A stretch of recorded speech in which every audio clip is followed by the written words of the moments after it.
이야기 둘. 조수경. 1. 공간의 틈. 희연은 남자를 따라갔다. 진회색 코트에 검정색 목도리를 두른 남자는 옷차림만큼이나 단정한 걸음으로 나갔다. 흔들림 없이 움직이는 빠른 보석을 따라가기 위해 희연은 평소보다 보폭을 넓혀야 했다. 벌어진 입술 사이로 뿌연 입김이 거칠게 쏟아져 나왔다. 퇴근 시간.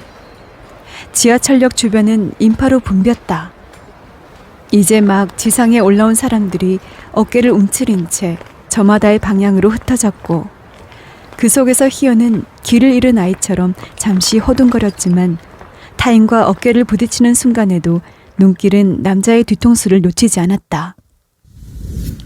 며칠 전에도 희연은 한 남자를 쫓아갔다. 감청색 코트에 회색 목도리를 두른 지금 희연이 따라가는 남자와 비슷한 차림이었다. 그날은 물레 창작촌에서 촬영이 있었다. 새로 생긴 카페와 베이커리를 소개하는 기사가 잡지에 실릴 예정이었고, 담당 에디터는 희연에게 사진 촬영을 부탁했다. 테이블에 보기 좋게 세팅해둔 음료와 디저트를 찍고 있을 때 카페 앞을 지나던 남자가 눈에 들어왔다. 희연은 손에 카메라를 든 채로 출입문을 열고 밖으로 나갔다. 남자가 걸어가던 방향으로 달려갔지만 그는 길 어디에도 보이지 않았다. 창작촌은 좁은 골목들이 그물처럼 얽혀 있어 남자를 찾기란 쉽지 않았다. 거리 한가운데 멍하니 서 있다가 희연은 뒤늦게 한기를 느꼈다. 점퍼도 없이 실내에서 촬영하던 상태 그대로 뛰쳐나왔다는 걸 그제야 깨달았다. 그날 다시 촬영에 집중하기까지 얼마간의 시간이 필요했다. 사람들 틈을 비집고 희연은 남자 뒤에 바짝 붙었다. 간격이 너무 좁다 싶으면 속도를 조금 늦춘 다음 적당한 거리를 유지했다.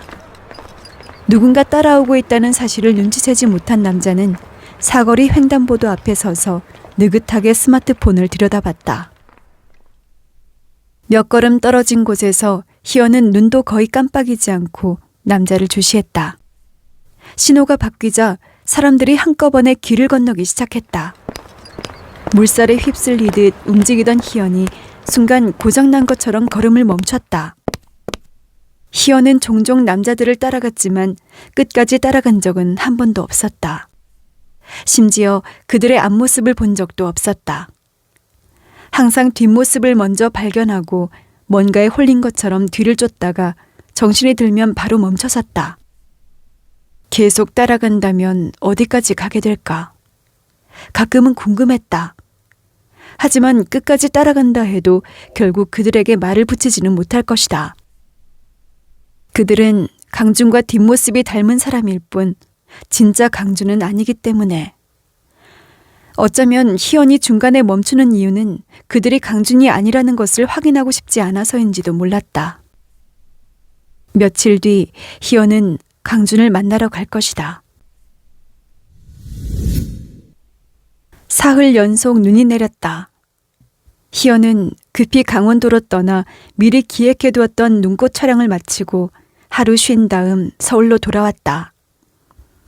아파트 단지는 미처 다 치우지 못한 눈이 얼어 곳곳이 빙판길이었다. 작년 겨울 자동차 바퀴가 눈 쌓인 바닥에 얼어붙어 한동안 애를 먹었던 기억이 떠올랐다. 희연은 주차장을 한 바퀴 천천히 돌아본 다음 해가 잘 들어 눈이 거의 다 녹은 곳에 차를 세웠다. 카메라 장비가 든 가방을 양쪽 어깨에 메고 희연은 80년대 후반에 지어진 복도형 아파트 안으로 들어갔다. 엘리베이터가 7층에서 멈추자 희연은 익숙한 방향으로 걸음을 옮겼다. 난간은 물론 긴 복도에도 눈이 쌓여 있어 어깨에 맨 가방을 단단히 붙들고 바닥을 살피며 조심조심 움직였다. 복도 끝에 다다라 고개를 들었을 때 옆집이자 맨 끝집인 715호 문 앞에 앉아있는 꼬마가 보였다. 춥지도 않은지 아이는 개량 한복 같은 저고리와 치마만 입고 눈 쌓인 복도 모서리에 쭈그리고 앉아 있었다. 70대 후반 혹은 80대 초반쯤 됐을까. 715호에는 할머니가 혼자 살았다. 작년 말이었나 올 초였나. 아무튼 그 무렵까지 희연은 1층 출입구 벤치에 혼자 앉아있는 할머니를 본 적이 있었다. 집 앞에서 마주친 적은 없지만 언젠가 경비 아저씨가 하는 말을 듣고 옆집에 사는 할머니라는 걸 알았다. 날이 덥든 춥든 그녀는 무표정한 얼굴로 벤치에 앉아 있었다. 이곳에 이사 온 뒤로 종종 그런 모습을 목격했는데 할머니가 사람이라기보다 하나의 쓸쓸한 풍경 같아서 희연은 자꾸만 말을 걸고 싶었다. 할머니, 식사는 하셨어요? 할머니, 날이 너무 추워요. 감기 걸리시겠어요. 같은 말들. 어느 정도 친해진 뒤에는 이런 말도 하고 싶었다. 할머니, 매일 거기 앉아 무슨 생각하고 계세요? 할머니, 손목에 있는 붉은 점 있잖아요. 처음엔 붉은 꽃을 달고 계신 줄 알았어요. 무늬가 참 아름다워요. 희연이 옆집에 사는 사람이라는 걸 모를 것 같아 실제로 말을 건넨 적은 없지만 꽤 오랫동안 텅 비어있는 벤치를 볼 때마다 희연은 할머니의 안부가 궁금했다. 짐작으로 할머니는 몸이 불편한 모양이었다. 며칠 전 715호 앞에 젊은 여자가 서 있었다. 잠깐 한눈판 사이에 집 안으로 들어갔는지 금세 보이지 않았지만 희연은 여자의 얼굴에서 할머니와 닮은 면을 발견했고 그래서 여자가 간병차 들른 딸일 거라고 생각했다. 지금 715호 앞에 앉아 작은 돌멩이를 가지고 노는 소녀는 아마 할머니의 딸이 낳은 아이일 것이다. 춥지 않아? 희연이 미소를 지으며 물었지만 아이는 고개를 들고 힐끗 쳐다보다 별 대꾸 없이 돌멩이만 만지작거렸다. 머쓱해져 눈길을 돌리던 희연이 아이의 손목에 자리 잡은 붉은색 모반을 발견했다. 저런 것도 유전되나? 잠시 생각하다 희연은 현관문을 열었다. 컴퓨터의 네모난 화면이 온통 흰색으로 가득했다. 흰색이지만 모두 같은 색은 아니었다. 푸른빛을 머금은 흰색, 노란빛을 띠는 흰색, 회색빛이 도는 흰색. 눈이 부실 만큼 선명한 흰색들이 저마다의 선과 면을 이루며 서로를 구분짓고 있었다. 희연이 강원도에서 찍어온 눈꽃 사진 중 하나가 H 작가의 새 소설집 표지를 장식하게 될 것이다. 표제작은 30년 전에 죽은 동료의 시신을 찾아 산에 오르는 어느 산악인의 이야기였다. 작가는 30년 전 얼굴 그대로 설산에 누워있는 동료를 발견하는 장면이 소설에서 가장 중요한 부분이라고 설명했고 희연은 촬영하는 내내 그 장면을 상상하며 셔터를 눌렀다. 희연이 강준을 처음 만난 것도 사진 덕분이었다. 오래전 희연이 구립도서관에서 6주간 사진 강의를 맡았을 때 15명의 수강생 중 한 명이 강준이었다. 구민들을 대상으로 한 취미 클래스였기에 수강생들이 가져온 카메라 기종은 제각각이었고 그래서 희연은 기기보다는 평범한 소재를 특별하게 바라보는 시선에 중점을 두고 수업을 진행했다. 다른 수강생들이 꽃이나 구름, 인물 등 다양한 피사체를 촬영한 데 비해 강준의 소재는 언제나 그림자였다. 그럼에도 그의 작품은 다른 사람들이 찍은 사진에서 보기 힘든 생명력이 느껴졌다. 연인이 된 뒤로 두 사람은 뷰파인더 너머의 세상을 공유하며 서로에 대해 더 많은 것을 알아갔다. 그 시절 희연은 강준의 모든 것이 유일하고도 특별하게 느껴졌다. 수많은 인파 속에서도 강준의 목소리나 뒷모습을 단숨에 찾아낼 수 있을 거라고 자신했다. 강준이 떠나고 난 뒤에야 그의 뒷모습이 20대 후반에서 30대 초반 사이 사무직 남성들의 평균과도 같다는 걸 깨달았다. 거리에서 강준의 뒷모습과 닮은 남자들을 종종 발견했고 그때마다 희연은 남자들을 따라갔다. 그런 자신을 이해할 수 없다고 생각하면서도 어김없이 따라갔다. 수백 개의 파일 중에서 희연은 마음에 드는 컷을 골라 새 폴더로 옮겼다. 눈꽃에 뒤덮인 나뭇가지들은 지상에 붙박힌 채 하늘로 손을 뻗은 영혼들 같았다. 오렌지를 반으로 자르자 달콤한 향이 주방 가득 퍼졌다. 향기에도 온도와 무게, 높낮이가 있다는 생각을 하면서 희연은 껍질을 벗겼다. 오렌지 향기는 시원하고 가벼웠으며 너무 높지도 낮지도 않게 딱 코끝에 머물렀다. 강준은 오렌지를 좋아했다. 오래전 둘은 따뜻한 방바닥에 나란히 앉아 오렌지를 까먹곤 했다. 강준은 오렌지 두 알과 과도가 놓인 쟁반을 들고 와 희연 옆에 자리를 잡았다. 강준은 오렌지 필러 대신 보통의 과도를 사용했다. 과도로 꼭지 부분을 동그랗게 잘라내고는 꼭 모자를 벗은 것 같지 않아? 하고 웃었다. 강준은 세로로 칼집을 한 번 낸 다음 과도를 내려놓고 손으로 껍질을 벗겨냈다. 그렇게 하면 손에서 오랫동안 오렌지 향이 풍긴다고 했다. 강준이 떠나고 희연은 한동안 울지 못했다. 말을 하지도 밥을 먹지도 못했다. 어느 날 혼자 방에 우두커니 앉아있다가 서랍장 아래에서 말라버린 오렌지 껍질을 발견했을 때 그제야 막혔던 울음이 터져나왔다. 그 뒤로 희연은 마트에 갈 때마다 오렌지를 사왔다. 강준이 그랬듯 꼭지 부분을 동그랗게 도려내고 세로로 칼집을 낸 다음 손으로 껍질을 벗겨 먹었다. 오렌지를 반쯤 먹었을 때 사람들이 우르르 몰려오는 발소리가 들려왔다. 희연은 과일을 씹던 동작을 멈추고 귀를 기울였다. 복도 쪽에 나 있는 창문 앞으로 그림자 여럿이 빠르게 지나갔다. 사람들이 옆집 문을 두드렸다. 무전 소리도 들렸다. 희연은 현관문을 열었다. 소방관이 기다란 쇠막대로 715호 문을 강제로 개방하는 중이었다. 그 뒤에는 경찰관 둘이 서 있었다. 최근에 이 집 할머니 뵌 적 있어요? 경찰관 옆에 초조한 얼굴로 서 있던 여자가 희연을 발견하고 물었다. 갑작스러운 질문에 희연이 아무 대답을 못하자 여자가 말을 이었다. 난 여기 615호 살아요. 715호 할머니가 요새 통 안 보이셔서. 저도 할머니는 못 뵀고 며칠 전에 따님이랑 손녀가 다녀간 것 같았어요. 여자가 고개를 갸우뚱했다. 딸이랑 손녀요? 여자는 의문스러운 눈빛으로 희연을 바라보다 혼잣말처럼 중얼거렸다. 이 집 할머니 자식 없는데? 87년에 처음 입주했을 때부터 쭉 혼자 사셨는데 누가 다녀갔을까?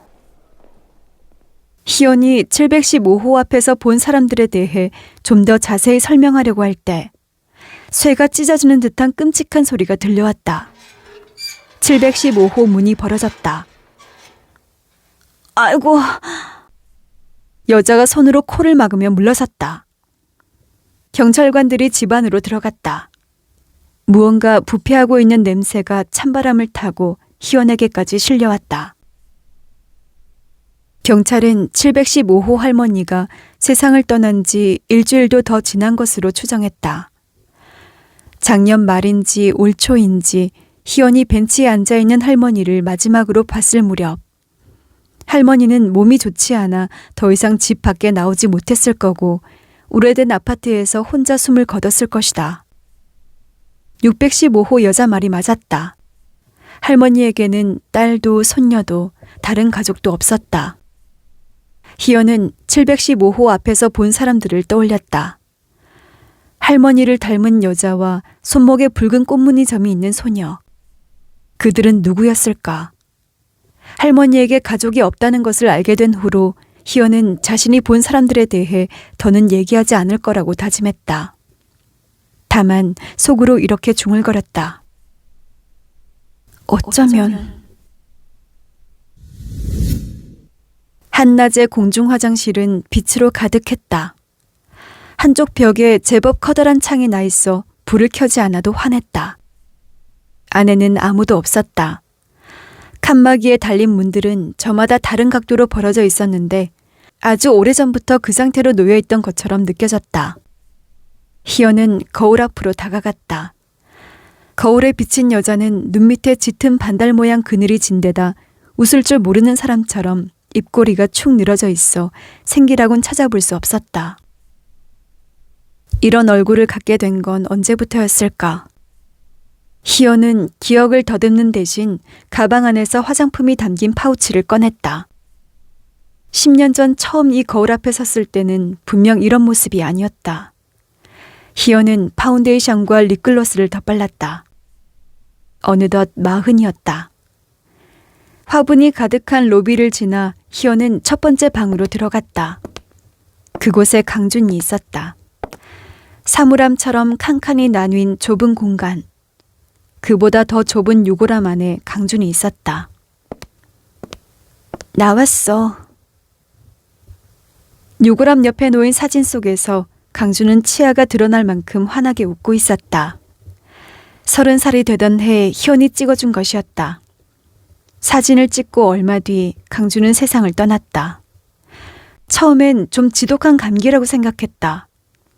강준은 몇 달 동안 기침을 달고 살았고 컨디션이 좋지 않았다. 젊고 건강한 성인 남자가 고작 감기 때문에 병원에 가는 일은 드물었고 강준도 마찬가지였다. 그러던 어느 날 강준은 응급실에 실려갔고 큰 병원에 가보라는 말을 들었다. 며칠 뒤 강준이 1인실에 입원했고 희연은 간단히 짐을 꾸려 함께 병원 생활을 시작했다. 병의 원인을 찾아내는 동안 두 사람은 두려움에 사로잡혀 있었지만 그럼에도 행복한 순간들이 있었다. 둘은 손을 잡고 어슬렁어슬렁 병원 복도를 산책하거나 각자의 소원을 적어 서로 못 보게 손으로 가려가며 소원 트리에 걸어두거나 로비에 있는 카페에서 딸기 바나나 주스 혹은 파인애플 바나나 주스를 사 먹거나 병원에 마련된 작은 성당에 가서 기도했다. 침대에 나란히 누워있다가 똑똑 노크와 함께 간호사입니다 하는 소리가 들리면 희연은 서둘러 이불 속에서 빠져나와 성실한 보호자 모드로 간호사를 맞이하곤 했다. 간호사가 몇 가지 체크를 한 뒤 병실 문을 닫고 나가면 둘은 킥킥 애들처럼 웃었다. 입원과 퇴원을 반복하며 두 계절을 보낸 뒤 강준은 생애끈을 놓아버렸다. 처음엔 거짓말 같았고 어느 정도 시간이 지나자 희연은 도서관에서 영혼에 관한 책들을 빌려와 어떻게든 강준과 소통할 방법을 찾았다. 결국 소통하는 일은 실패했지만 희연은 그 방법을 찾지 못했을 뿐 분명 어딘가에 또 다른 형태로 강준이 존재하고 있을 거라고 생각했다. 그 무렵 희연은 강준의 휴대폰에서 그가 찍은 마지막 사진을 발견했다. 그건 병실 문에 드리워진 강준 자신의 그림자를 찍은 사진이었는데 마치 그림자가 또 다른 세계로 들어가려는 것처럼 보였다. 희연은 사진 속 강준의 얼굴을 손가락 끝으로 어루만졌다. 오래전 양손으로 강준의 얼굴을 감쌌을 때의 온기와 턱수염의 까칠한 감촉이 되살아났다.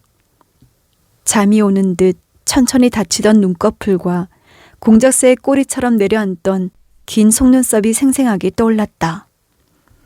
바람이 불어오면 한 올씩 흩날리던 부드러운 머리칼, 단단하게 벌어진 어깨와 커다란 손, 손등 위로 겨울 나뭇가지처럼 뻗은 핏줄. 희연이 사랑했던 모든 것이 고운 가루가 돼 작은 항아리 안에 담겨있다는 사실이 여전히 믿기지 않았다. 나는 이제 40이 됐어. 희연이 쓸쓸하게 속삭였다. 너는 계속 30인데 나 혼자 나이를 먹네. 희연은 강준을 보러 올 때마다 먼저 화장실에 들러 거울을 봤다. 여전히 강준에게 예쁘게 보이고 싶은 마음에 화장을 고치고 매무새를 가다듬었다. 며칠 전에도 너랑 뒷모습이 닮은 사람을 봤어. 그래서 따라갔느냐고? 희연이 소리내 웃었다. 응, 여전히 그러고 있어. 10년이나 지났는데 말이야. 10년 전에는 또래 남자들을 따라갔는데 이제는 나보다 10살쯤 어린 남자들을 따라가고 있네. 나 말이야, 할머니가 되어서도 이럴까? 젊은 남자의 뒤를 쫓는 할머니를 상상하다 희연은 고개를 흔들었다. 얼마 전에는 이런 일이 있었어. 희연은 강준 쪽으로 좀 더 바짝 다가갔다. 밤늦게 미팅을 끝내고 로비를 빠져나가려는데 그 건물 로비는 사방이 통유리로 돼 있거든. 출입구 쪽 유리병 너머에 올빼미 한 마리가 있는 거야. 날갯짓을 해 공중에 떠올랐다가 유리벽에 부딪혀 바닥에 떨어지기를 반복하면서. 새들은 앞으로만 갈 수 있는 걸까? 돌아서면 바로 뒤에 탁 트인 공간이 있는데, 그러면 곧장 하늘로 날아갈 수 있는데, 올빼미는 계속해서 유리벽을 향해 전진했어. 어쩌다 이런 도심까지 날아왔을까? 궁금증도 잠시, 저러다 다치기라도 하면 어떡하지 걱정이 됐어. 낯선 풍경 속에서 방향을 잃고 얼마나 무서웠겠어.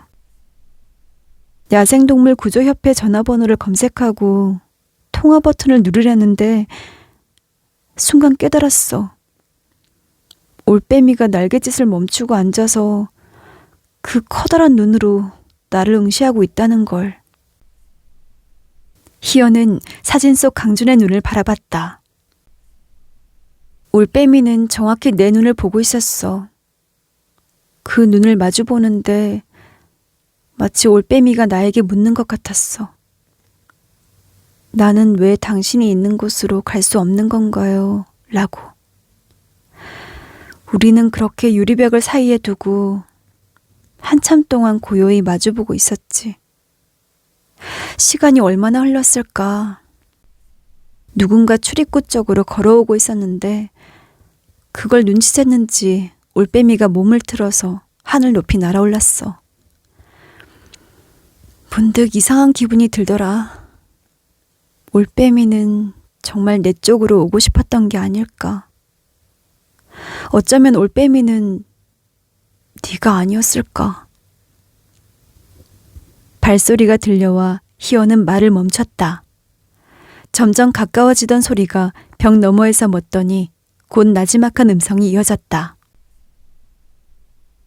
아빠, 엄마, 미호 왔어요. 앳된 목소리의 방문객은 망자에게 인사를 건넨 뒤 한동안 침묵했다. 희연은 잠시 자리를 비켜줄 생각에 사진 속 강준의 얼굴을 쓰다듬고 추모관 밖으로 나왔다. 금방이라도 눈이 쏟아질 듯 하늘이 무겁게 내려와 있었다. 서울에 도착하기 전에 눈발이 날릴 게 분명했다. 사실 올빼미뿐만이 아니었다. 강준이 떠난 뒤 눈송이가 손등에 떨어질 때마다, 바람이 불어올 때마다 희연은 모든 것에서 강준을 느꼈다. 소중한 사람을 잃은 이들에게는 세상 모든 것이 의미 있게 다가오는 법이니까. 먼 하늘을 바라보고 있을 때 이제 막 추모관에서 빠져나온 사람이 희연을 스쳐 지나갔다. 진회색 코트에 감청색 목도리를 두른 남자. 어쩌면... 희연은 남자를 따라 천천히 걸음을 옮겼다.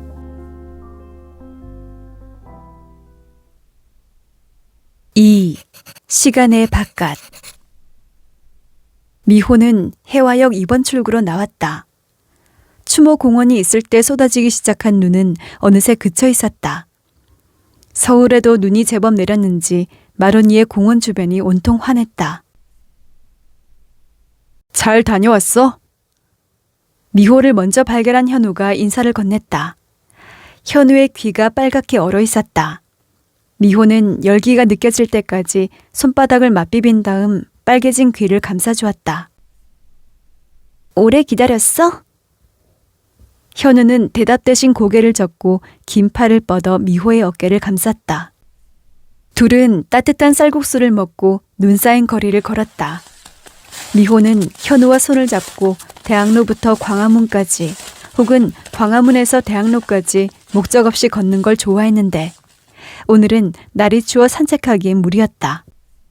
차가운 공기 때문에 눈을 가늘게 뜬 현우가 말했다.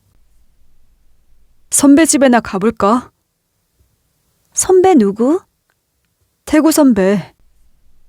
미호가 걸음을 멈추고 혼잣말처럼 중얼거렸다. 난 처음 듣는 이름인데. 현우가 이상하다는 표정으로 미호의 눈을 들여다봤다. 내가 얘기한 적 없었나? 응, 한 번도. 현우가 고개를 갸웃거리다 다시 걸음을 옮겼다. 우리과 선배인데 연극에 빠져서 휴학하고 대학로에 있거든. 그 선배 결혼도 했어. 아내랑 둘이 저 위에 살아. 현우가 턱끝으로 마로니에 공원 너머를 가리켰다. 둘은 마로니에 공원을 가로질러 언덕길을 올랐다. 올라갈수록 골목이 점점 좁아졌고 곳곳에 눈이 얼어붙어 길이 미끄러웠다. 현우가 미호의 손을 꼭 잡았다. 조심해. 꼭 등산하는 것 같다. 힘들어? 아니, 요 바로 위쪽이 낙산공원이지? 그치. 동네 예쁘네. 예쁘다. 그런데 골목이 미로 같아서 다시 찾아오라면 못 올 것 같아. 주홍빛 가로등이 깜빡이는 곳에서 현우가 걸음을 멈췄다. 여기야. 미호는 낡은 초록색 대문을 바라봤다. 대문 한쪽에 초인종이 여러 개 달려 있었다. 현우는 그중 제일 끝에 달린 벨을 눌렀다. 모르는 사람의 집에 초대받은 것도 아닌 상태로 방문했기 때문인지 미호는 조금 긴장했다. 그걸 눈치챈 현우가 빨갛게 얼어버린 미호의 코를 살짝 꼬집었다. 그때 대문이 열렸다. 현우! 대문 안쪽에서 젊은 남자가 놀란 그러나 진심으로 반가운 얼굴로 웃고 있었다. 결혼까지 한 선배라고 해서 나이가 좀 들었을 거라고 생각했는데 현우보다 겨우 한두 살쯤 많아 보였다. 들어와. 태구 씨가 빠르게 손짓했다. 새의 날갯짓을 닮은 우아한 손놀림에 미호는 긴장이 조금 풀렸다. 태구 씨 등 뒤로 오래된 주택과 시멘트를 바른 작은 마당이 보였다. 여긴 눈이 하나도 안 쌓였네. 생각하며 대문 안으로 들어갔을 때 미호는 가벼운 현기증을 느꼈다. 기압이 다른 공기층에 맞닿은 지점을 통과한 기분이었다. 골목 사이사이를 휘젓고 다니던 매서운 바람이 더 이상 느껴지지 않았다. 괜찮아? 이마에 손을 짚고 서 있는 미호를 보고 현우가 걱정스럽게 물었다. 미호는 아무 일도 아니라는 듯 생긋 웃었다. 주택은 2층으로 이어지는 계단이 따로 있었고 1층에는 불투명한 유리가 끼워진 알루미늄 문이 여러 개 달려 있었다. 태구 씨가 그중 하나를 열자 집안에 고여있던 온기가 새어나와 찬 공기를 부드럽게 감쌌다. 선혜야! 태구 씨가 아내를 부르며 안으로 들어갔다. 그 소리에 미호는 조금 놀랐는데 현우가 손을 잡아 끄는 바람에 놀란 것도 잊은 채 집 안으로 들어갔다. 현우가 왔어! 현우 여자친구도 왔고! 태구 씨가 들뜬 목소리로 말하자 방 안에서 젊은 여자가 읽고 있던 책을 그대로 손에 들고 달려나왔다. 선혜 씨는 식탁 위에 책을 내려놓고 현우에게 눈인사를 건넨 다음 곧장 미호에게로 다가와 손을 잡았다. 아휴, 손이 꽁꽁 얼었네. 이리 들어와요. 선혜 씨는 미호를 데리고 안방으로 들어갔다. 손으로 바닥을 더듬어 따뜻한 자리에 미호를 앉히고는 부드러운 무릎 담요를 덮어주었다. 저녁은요? 먹었어요. 그럼 술 마셔야겠네. 여기서 잠깐 몸 좀 녹이고 있어요. 선혜 씨가 주방으로 나가고 미호는 얼떨결에 혼자 안방에 남았다. 선혜 씨는 보일러 온도를 올린 다음 서둘러 냉장고 문을 열었고 태구 씨와 현우가 선혜 씨를 도왔다. 미호는 자신도 주방으로 나가 뭔가 해야 하는 건 아닐까 생각했지만 얼었던 몸이 녹으면서 발바닥이 간질거리는 탓에 그대로 앉아 있었다. 미호는 천천히 방 안을 둘러봤다. 나무의 결이 살아있는 책장, 라탄으로 만든 수납장과 레이스 받침 위에 놓인 유리 화병. 화병에는 안개꽃이 꽂혀 있었다. 방은 작지만 세심하게 꾸며놓은 느낌이었다. 그럼에도 미호는 뭔가 허전하다고 느꼈는데 그것이 젊은 부부의 방에 결혼 사진이 한 장도 보이지 않기 때문이라는 걸 깨달았다. 미호야! 현우가 부르는 소리에 미호는 담요를 걷어내고 천천히 일어났다.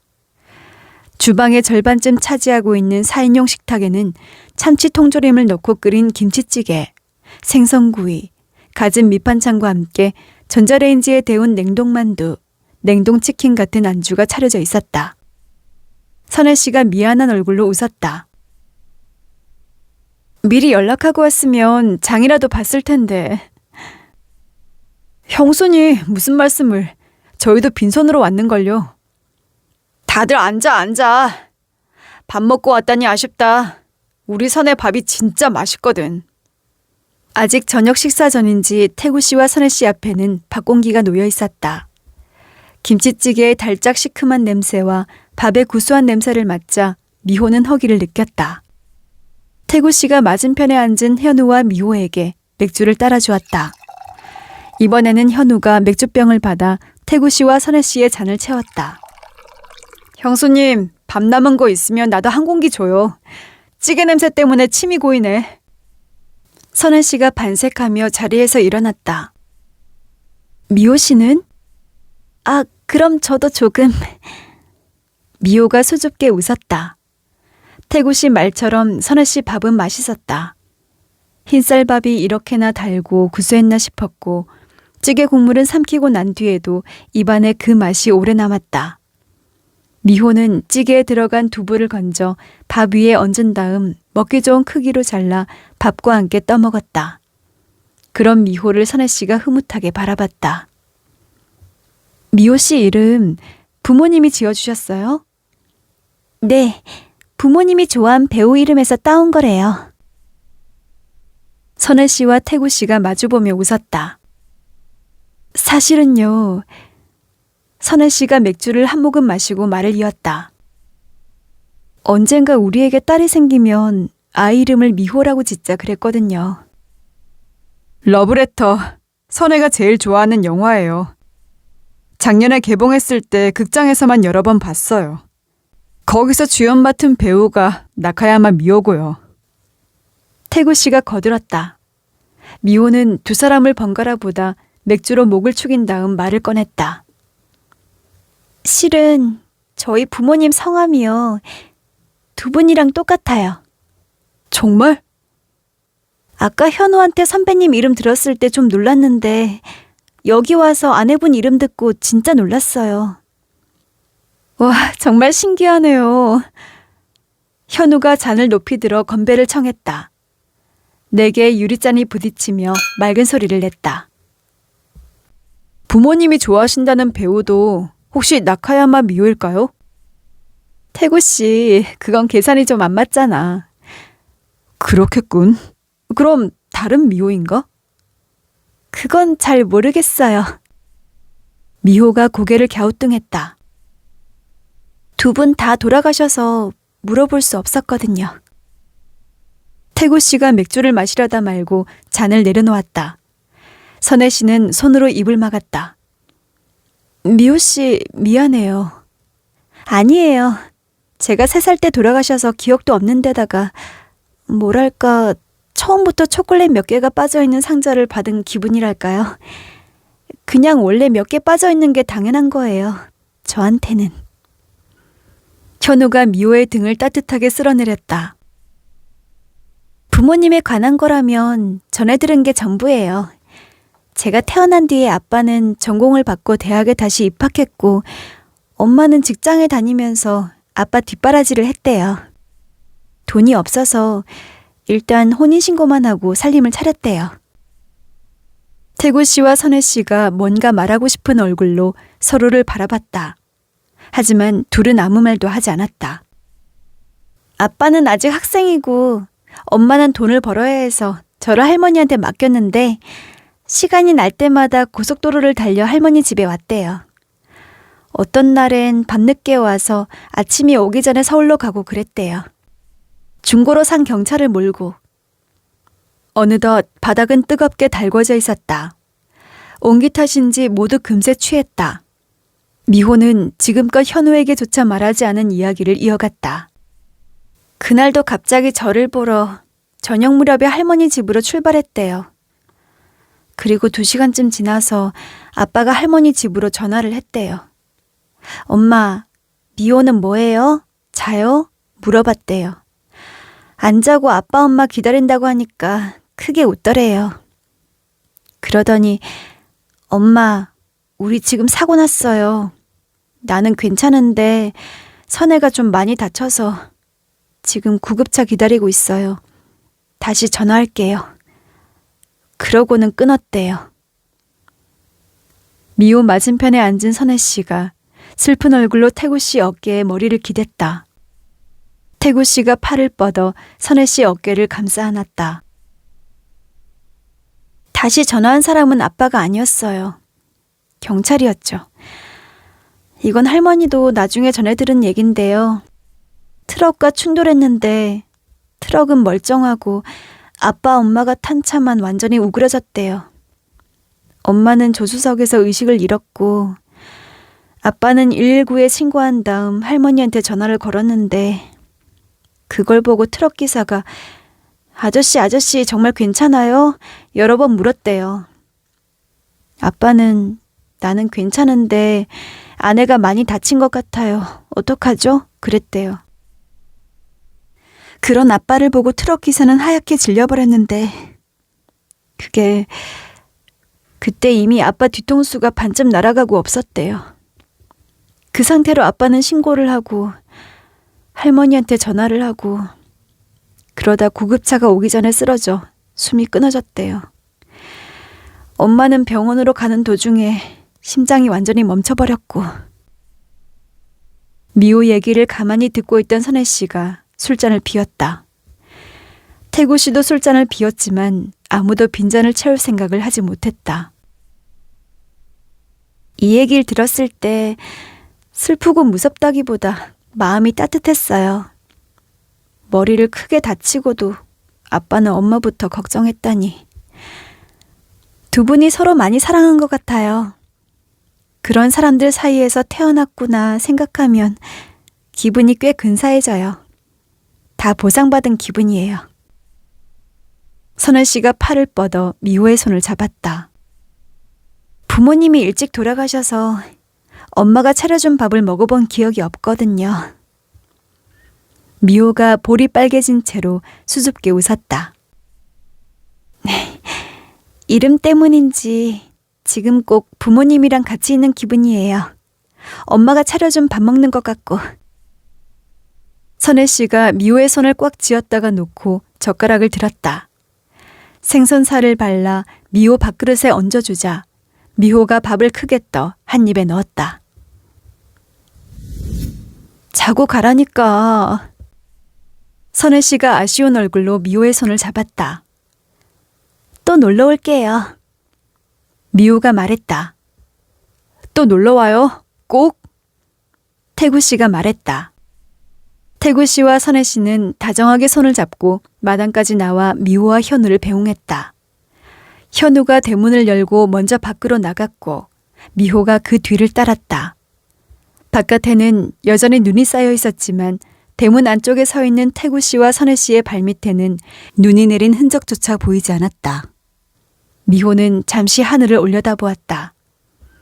미호와 현우가 골목 모퉁이에 도착할 때까지 태구 씨와 선혜 씨는 같은 자리에 서서 오래도록 손을 흔들었다.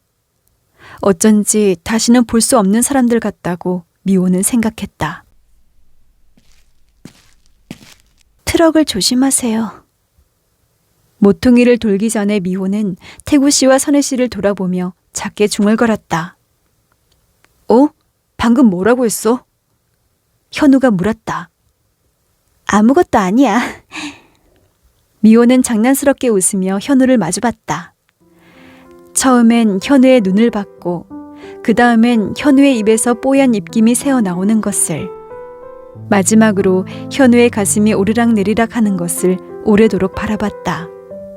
숨을 들이마실 때 미세하게 가슴이 올라가고 숨을 내쉴 때 제자리로 돌아오는 모습이 살아있다는 것이, 살아서 곁에 있다는 것이 감동스러워 눈물이 날 것 같았다. 미호는 두 팔을 벌려 현우를 꼭 끌어안았다. 후배 커플이 다녀간 그 밤, 태구 씨와 선혜 씨는 사랑을 나누었다. 얕은 잠에 빠졌다 금세 깨어난 선혜 씨는 미호를 생각했다. 그때 아직 선혜 씨는 뱃속에 생명이 잉태되고 있다는 걸 몰랐지만 잠이 든 남편 태구 씨의 손을 잡고 말했다. 있지, 나 먼 미래를 다녀온 기분이야.